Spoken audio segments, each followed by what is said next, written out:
Hello everybody, welcome to my presentation. I am Dia from Space Science Research Center 8 Indonesia. Today I would like to talk about morphological of EF region field lines irregularities in low latitude. The outline of my presentation is just below. I first briefly introduce about ionospheric irregularity and the instrument what we use in this work. There is equatorial atmosphere radar (EAR), the motivation of our recent study, and then we have some discussion related to morphological of EF region feather-aligned irregularity and conclusion.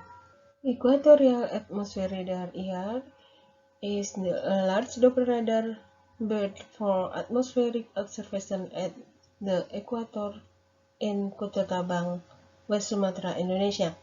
It has been in operation since 2001 under the collaboration of LAPAN and Kyoto University. It can observe wind and turbulence in the altitude range of 1/2 km to 20 km. It is troposphere and lower stratosphere region, and also observe ionospheric irregularities at altitude above 90 km, include E and F region of ionosphere. For more detail about ER specification, you can see in this table. Now we move to this figure. This is range time intensity or signal to noise ratio of scatter echo from air. By using this kind of data, we can capture plasma irregularities in great detail, not only for spatial structure but also for temporal change. This is RTI plot for E region, and this is RTI plot for F region. This picture illustrated a field-aligned irregularity (FEI). FEI is perturbation of plasma density associated with magnetic field. In the E and F region of ionosphere, several natural processes generate this plasma instability. The mechanism of that process known as Rayleigh-Taylor instability. Now let's see this picture.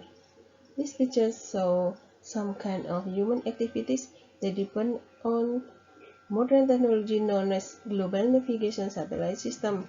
We should know that operation of global navigation satellite system depend on space weather condition, including condition of ionosphere region. As an illustration, this picture shows the effect on situation for satellite operation. The ionosphere can be larger source of error in GPS positioning and navigation. Under certain conditions, amplitude fading and path scintillation effect can cause loss of carrier log and intermittent GPS receiver operation. Actually, not only scintillation, not only satellite operation which affected by ionospheric condition, but also other activities such as SF communication, TV and FM radios, and range-free navigation. This is range time intensity plot, RTI plot of Julia radar. RTI plot interpreted simply as indication of at what altitudes and times irregularities occur. Hazel and Bookham at 2002 report that there are 4 types of backscatter echo from Julia radar. There are bottom type, bottom side, top side irregularities, and post-midnight irregularities. And then we will check RTI plot of the scatter echoes from air observation. From our data collection from 2011 to 2012, we found 2 types of backscatter echo for E region and 2 types of backscatter echoes for F region. For E region, the first type looked like continuous echo during 6 p.m. to 6 a.m. local time and at 90 to 110 height, while second one type for E region look like patchy type echoes at the same time period, but echoes develop and rise to the upper of E region. For F region, we have 2 types of backscatter echo, that is post-sunset echoes, backscatter echoes, and post-midnight backscatter echoes. We collecting data for 2 years, 2011 to 2012, and the results show in this panel. The histogram is compilation data for post-sunset occurrence, midnight occurrence, post-midnight occurrence, and this one is for 2012 as well. We can see that most of post-sunset occurrence is occur as equinox time, equinox period, and post-midnight occurrence mostly happen in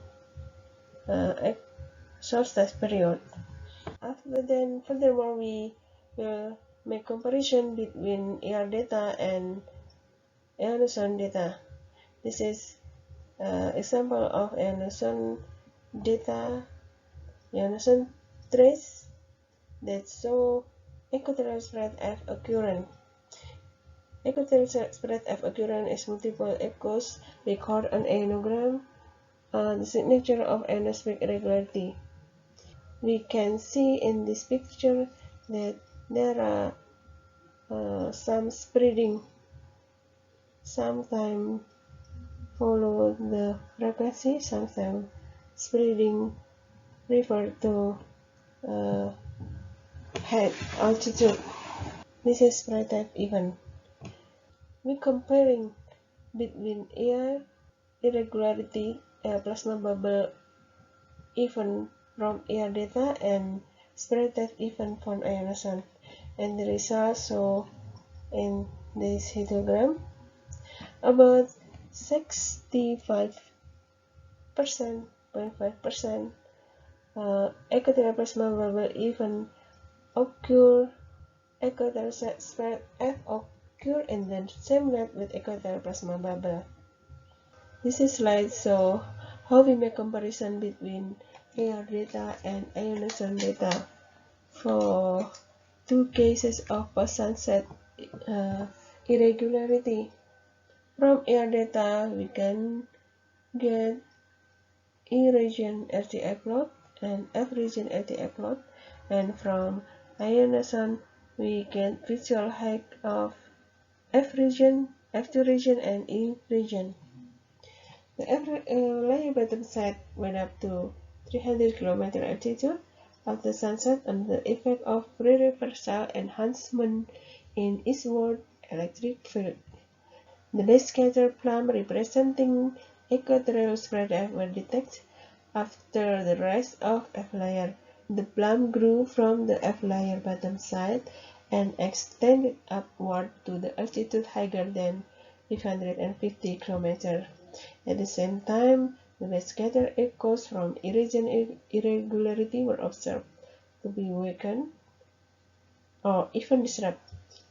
Notably, the E region irregularity disruption and the initial appearance of equatorial spread F corresponded very well. This is the example for 19 March 2012, and this is for case 31st March 2012.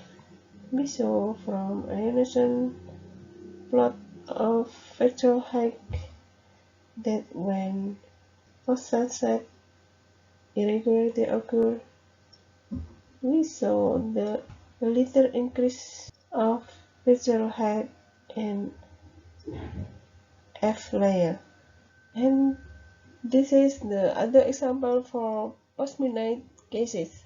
We analyze data from 6 July 2011 and 20 June 2012.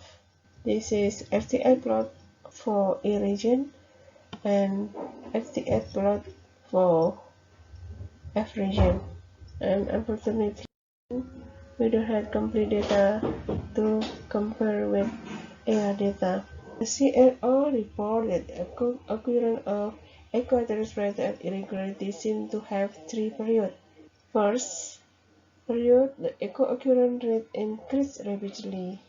The equatorial spread of plumb extend upward to more than 600 km altitude. The maximum occurrence rate occurred during the second period. The vertical scale of ASS structure were obviously smaller than those in the first period. In the last period, the occurrence rate and vertical scale of equatorial spread of irregularities decreased rapidly due to the significant decaying process. From our recent work, we can summarize and conclude as below. During 2011 to 2012, we report that totally 252 equatorial plasma bubble occurred, where 193 are post-sunset event and 59 are post-midnight event. The disruption at the E region clearly shows from FTI plot. This result indicates the large polarization electric field within the bubbles along the magnetic field line to the E region over E location. Mostly of post-sunset equatorial plasma bubble develops during equinox. There are March, April, September, and October, and post-midnight equatorial plasma bubble found during solstice. There are June, July, December, and January. Comparison between air data and ionoson indicate that 165 equatorial spread F event occurred on equatorial plasma bubble night, indicating the ESF generation are closely associated with the occurrence of post-sunset equatorial plasma bubble. But we also found the 28 equatorial spread F event did not coexist with equatorial plasma bubble at the night, but day after. So any delay from ESF and EPB. The 46 EPB night without ESF event. These cases found mainly at solstice month, June and July, where most of the post-midnight equatorial plasma bubble occurred. And virtual height of F region uplift at the hours of equatorial plasma bubble development, indicating the penetration of overshielding electric field. This all. Welcome to any comment and suggestion. Thank you very much for your attention.